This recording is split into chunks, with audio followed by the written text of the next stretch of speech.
कोई टीम तो ऐसी हो जो इस्लामाबाद यूनाइटेड को टॉप पोजीशन से नीचे गिराए। एक और जीत और इस जीत के साथ इस्लामाबाद यूनाइटेड के जो पॉइंट हो गए वो पूरे के पूरे 6 हो चुके हैं। लगातार 3 मैचेस, तीनों में जीत और इस्लामाबाद यूनाइटेड इस वक्त टॉप पोजीशन के ऊपर मौजूद है। लास्ट सीजन अगर आप देखें तो वह भी इस्लामाबाद यूनाइटेड टॉप पोजीशन के ऊपर थी, इस साल भी इस्लामाबाद यूनाइटेड टॉप पोजीशन के ऊपर थी। इसके पीछे की सबसे बड़ी वजह जो है उनके फॉरेन प्लेयर ही परफॉर्मेंस दे रहे हैं और उनके मौजूदा लोकल प्लेयर वो भी परफॉर्मेंस दे रहे हैं। तमाम प्लेयर इस्लामाबाद यूनाइटेड के परफॉर्मेंस दे रहे हैं, एकजुट होकर खेल रहे हैं, तभी ही इस्लामाबाद यूनाइटेड टॉप के ऊपर जा रही है। आप कॉलिंग मुनरो को देख लें, वो अपने बल्ले से स्कोर कर रहा है। आप नीचे देख लें जैसन होल्डर को, वो अपने हाथ से बॉलिंग कर रहा है। कल 4 विकेटें लिए जैसन होल्डर ने। सब जहां पर कह रहे थे कि यार जैसन होल्डर को कहां पिक कर लिए, इसकी एज इतनी हो चुकी है, ये क्या करेगा पीएसएल के अंदर, इसका क्या काम है। लेकिन जैसन होल्डर जिस तरीके से बॉलिंग कर रहा है वो अलग देखने वाली है। कल 4 विकेट लिए जैसन होल्डर ने, तो उनके फॉरेन प्लेयर ही परफॉर्मेंस दे रहे हैं, लोकल प्लेयर ही परफॉर्मेंस दे रहे हैं। साहिबजादा फरहान को आप अगेन देख लें, अगेन साहिबजादा फरहान ने कल 30 गेंदों के ऊपर 50 स्कोर किए। पिछले मैच के अंदर सेंचुरी, फिर उससे अगर आप देखें नेशनल T20 कप में 2-3 सेंचुरियां जड़ के आया। और ये प्लेयर सप्लीमेंट्री कैटेगरी के अंदर इस्लामाबाद ने पिक किया था, और वो सप्लीमेंट्री कैटेगरी में जब इसको पिक किया गया तो भरपूर फायदा भी उठा रहे हैं इस्लामाबाद यूनाइटेड वाले। ये लड़का कर रहा है काम, और मैं ये समझता हूं कि पाकिस्तान का जो अगला सीरीज है उसके अंदर अगर आपको बेस्ट ओपनर ढूंढना है तो वो साहिबजादा फरहान है। ऐसा भी नहीं है कि आप स्क्वाड के अंदर रख लेंगे और फिर इसको मौका नहीं देंगे, अगर देंगे तो एक आध मैच में देंगे, नहीं, बल्कि साइम अयूब के साथ जैसे आपने किया उसकी परफॉर्मेंस नहीं आई 10-15 मैचेस के अंदर, आपने तब भी उसको खिलाया, तब जाकर आपका साइम अयूब बना। आप साहिबजादा फरहान के साथ भी ऐसे चले, उसको ओपन कराएं पाकिस्तान टीम में, जो नेक्स्ट सीरीज है बांग्लादेश के अगेंस्ट, आप उसमें इसको सिलेक्ट करें और ओपन खिलाएं, और आने वाले जो 10 मैचेस हैं उनमें लगातार मौका दें और ओपन खिलाएं। ये लड़का परफॉर्मेंस ना दे तब बात करना। देखो यार जिस तरीके से ये पीएसएल के अंदर परफॉर्मेंस दे रहा है हर मैच के अंदर, उससे पहला मैच हुआ सेंचुरी स्कोर की, फिर इस मैच के अंदर भाई 50 बना कर गया। वो 30 बॉल्स खेली, उसने 50 स्कोर की। 30 बॉल बहुत कम होती है। पावर प्ले का मैं समझता हूं कि इस टाइम के ऊपर पीएसएल के अंदर सबसे बेस्ट ओपनर ये मौजूद है। पावर प्ले का, पावर प्ले के अंदर साहिबजादा फरहान की जो बैटिंग है वो शायद बकिया आप फ्रेंचाइजेस देख लें उनसे नहीं जुड़ती है। जिस तरीके से ये बैड हैंड को मार है और पता लग रहा है ये शॉट्स क्वालिटी शॉट्स है, वो क्वालिटी साहिबजादा फरहान के अंदर मौजूद है। और सबको पता है कि साहिबजादा फरहान किस तरीके से जाया हुआ। मैं पहले भी कह चुका हूं कि ये जो हमारे बड़े बड़े नाम है जिनको हमने इनकलाबी प्लेयर बोला हुआ है, जिस खिताबी प्लेयर नाम दिए हुए, किंग हो गया, मोहम्मद रिजवान हो गया, इन्होंने इस नौजवान की जगह मारी, लेकिन फिर भी ये कहीं नहीं गया। इसने परफॉर्मेंस दी नेशनल T20 कप में, पीएसएल के अंदर उससे पहले सिलेक्ट नहीं हुआ था ड्राफ्ट के अंदर, अनसोल्ड गया, किसी ने पिक नहीं किया। लेकिन उसके बाद जैसे ही इस्लामाबाद यूनाइटेड ने इसकी परफॉर्मेंस देखी, परफॉर्मेंस के चलते वो सप्लीमेंट्री कैटेगरी के अंदर इसको पिक किया, और ये लड़का जैसे ही पिक हुआ तो इसने बताया कि यार जैसे मैं डोमेस्टिक के अंदर परफॉर्मेंस दे रहा था मैं यहाँ भी दूंगा।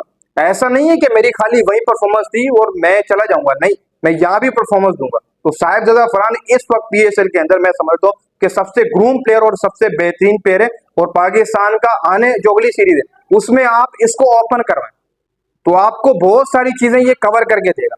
उसी के साथ साथ जिस तरीके से इस्लामाबाद यूनाइटेड टॉप के ऊपर जा रही है उसको नीचे करना बहुत ज्यादा मुश्किल है। अब 6 पॉइंट हो गए, 2 पॉइंट अगर और मिल गए ये तो आगे गई, क्वालिफाई कर लिया अगले राउंड के लिए। मतलब बकिया जो मैचेस होंगे उनमें ये अपने जूनियर प्लेयर भी खिलाएं तो कोई भी इस तरह नहीं होगा। बकिया टीमों से इस्लामाबाद यूनाइटेड क्यों बेहतर खेल रही है उसके पीछे की सबसे बड़ी वजह ये है कि उनके फॉरेन प्लेयर ही परफॉर्मेंस दे रहे हैं। जैसन होल्डर हो गया, कॉलिंग मुनरो, आप देख लो दोनों ही परफॉर्मेंस दे रहे हैं, ठीक हो गया। उसी के साथ साथ आप उनके घरेलू प्लेयर भी देख लो, शदाब को देख लो, वही विकेट्स दे रहा है मैच के अंदर, नसीम को देख लो, अच्छी बॉलिंग कर रहा है। इसी के साथ साथ साहिबजादा फरहान कल हैदर अली को मौका दिया, उसने भी कल अच्छी इनिंग खेली।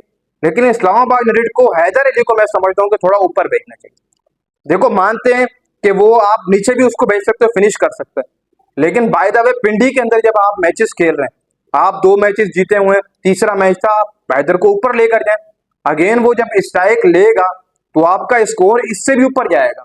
लास्ट मैच के अंदर पिशावर ज़ल्मी के अगेंस्ट आपने 240 प्लस किए, इस मैच में 202। पिंडी को मैंने कल ही बता दिया था कि मुल्तान हार जाएगा, स्ट्रॉन्ग रिकॉर्ड है बहुत इस्लामाबाद का पिंडी के अंदर। तो एक और जीत इस्लामाबाद यूनाइटेड के खाते में आई, सबने अच्छी क्रिकेट खेली, खासतौर पर इस्लामाबाद यूनाइटेड की जो जीतने की असल वजह तो 6 पॉइंट ये लेकर खड़े हुए। वो डायरेक्ट बात यही है कि इनके फॉरेन प्लेयर ही परफॉर्मेंस दे रहे हैं, इनके लोकल घरेलू प्लेयर ही परफॉर्मेंस दे रहे हैं, ये बात मानने वाली है, तभी ये टॉप के ऊपर है। बकिया टीमें क्यों फेल हो रही है? उनके फॉरेन प्लेयरों का मुंह कहीं और है, घरेलू प्लेयरों का मुंह कहीं और है। और ये चेज हो सकता था टारगेट 202 रन का, अगर इफ्ती मानिया थोड़ा सा और तेज खेलते और उनके साथ कोई और स्ट्राइक रहता तो आपका ये 202 रन का टारगेट आराम से चेज हो जाता। हमने देखा है पिंडी के अंदर भी ऐसे बड़े बड़े टारगेट चेज होते हुए हम देख चुके हैं भाई, बनते हुए भी देख चुके हैं पीएसएल के अंदर ही, और चेज होते हुए भी देख चुके हैं। रिजवान की वो गेम नहीं आ रही, उस्मान खान जो हर पीएसएल के अंदर 1 से 2 या 3 सेंचुरियां स्कोर करते हैं, लेकिन इस पीएसएल के अंदर उस्मान खान की भी वो परफॉर्मेंस नहीं है।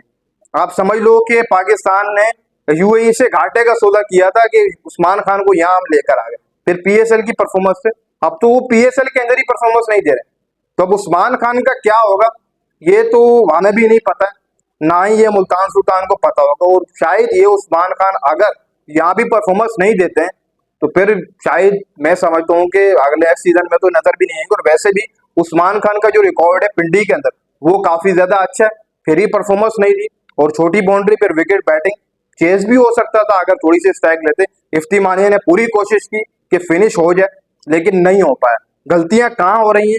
गलतियां वहां हो रही हैं जब आपके टॉप प्लेयर परफॉर्मेंस ना दें, आपके फॉरेन प्लेयर परफॉर्मेंस ना दे, आपके बॉलर परफॉर्मेंस ना दे, स्पिनर परफॉर्मेंस ना दे, मिडिल ऑर्डर बैट्समैन परफॉर्मेंस ना दे, तब आप आ रहेंगे। ओपनर परफॉर्मेंस ना दे तब आप आ रहेंगे। इस्लामाबाद यूनाइटेड को देख लें, जीत की बड़ी वजह यही है कि उनके फॉरेन प्लेयर परफॉर्मेंस दे रहे हैं, लोकल प्लेयर ही परफॉर्मेंस दे रहे हैं, तभी वो टॉप के ऊपर जा रही है और ये टॉप के ऊपर ही रहेगी, इसको कोई नहीं गिराएगा। मुल्तान को देखो नीचे चली गई है, ठीक हो गया, आपकी पिशावर ज़ल्मी नीचे चली गई है। लास्ट सीजन के अंदर ये दो टीमें इस्लामाबाद के साथ होती, लेकिन इस साल ये नीचे, कराची थोड़ी बहुत ऊपर जा रही है, लाहौर ने 4 पॉइंट लिए हैं, फिर आपकी कोयटा कराची अच्छा जा रही है। मैं समझता हूँ कि शायद इस सीजन के अंदर ये 4 टीमें टॉप पर हैं।